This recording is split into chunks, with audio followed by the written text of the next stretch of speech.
Aaron Sanchez. All right. So in his first full year as a starter at the major league level, Sanchez turned in what can only be described as a dominant season. So how exactly did he go from good to great? He stopped trying to overpower everyone. He dialed down his fastball a notch. He started using it a little less. And his control has been way better, cutting off nearly 1.5 walks per nine. He went from a 4.29 to a 2.95 walks per nine. Now, he doesn't generate necessarily a ton of swing and miss. He's not a huge K number guy. He's never been a huge K guy for that matter. But you're going to have a guy that's going to annually challenge for a sub 3 ERA.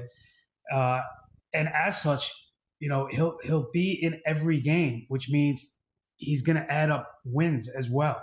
So, Ralph, you being the numbers guy, dive into a little bit.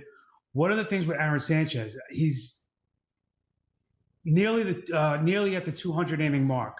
So again, if he's going to be a sub 3 guy, he doesn't have to be a high volume K strikeout guy to add to that total. Am I correct in that? Yeah, I think absolutely. And the big thing with Sanchez, and I talk about it almost on a weekly basis, is, the baseline for a lot of his stats, especially in a very tough park, in a very tough division full of tough parks, is he gets a lot of ground balls. He doesn't put the ball in the air all that frequently. 54% ground ball rate is what I saw. He did have an uptick a little bit in the swing and strike rate, but as you said, he's not a swing and miss guy. He's not someone who's going to have huge K numbers. Had an 8.2% swing and strike rate, which is about average, but it's respectable. Big thing with him is keeping the ball on the ground. He's got an excellent fastball, very good curveball.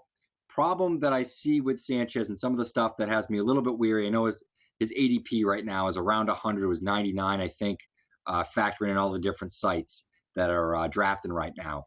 But his third time through the order, his ERA goes up significantly. He's a guy that his first time through the order, he's got a 2.26 ERA. His third time through the order, he's amongst the worst in baseball in terms of the difference between his first time through the order and third time through the order. It's a 4.85.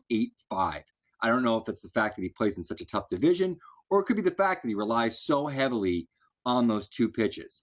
If he's able to develop the change and throw it a little bit more, find how he's going to be able to work in that third pitch in terms of his sequencing, keep hitters a little bit more off balance. I think we could see even better numbers. We could see some better strikeout numbers as well. But if he's going to maintain the production that he had last season in that division, in that park, I really think he needs to find a third pitch.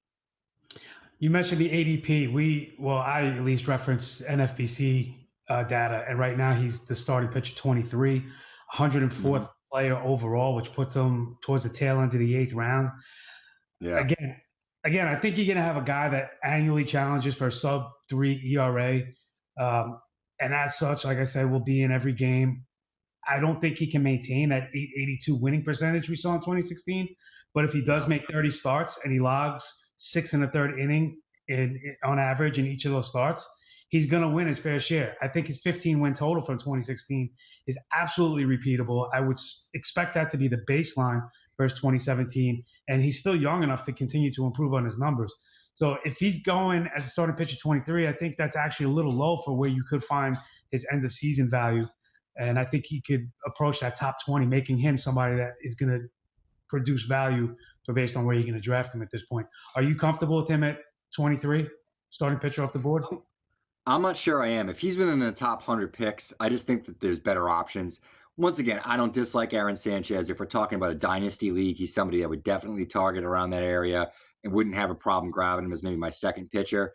But he's not an ace. And, top 100 picks, when it's going somewhere in there, he's probably your second pitcher off the board. And in redraft, I just think he can get better value. Don't think he's bad, but I just think there's better value to be had maybe a round or two after.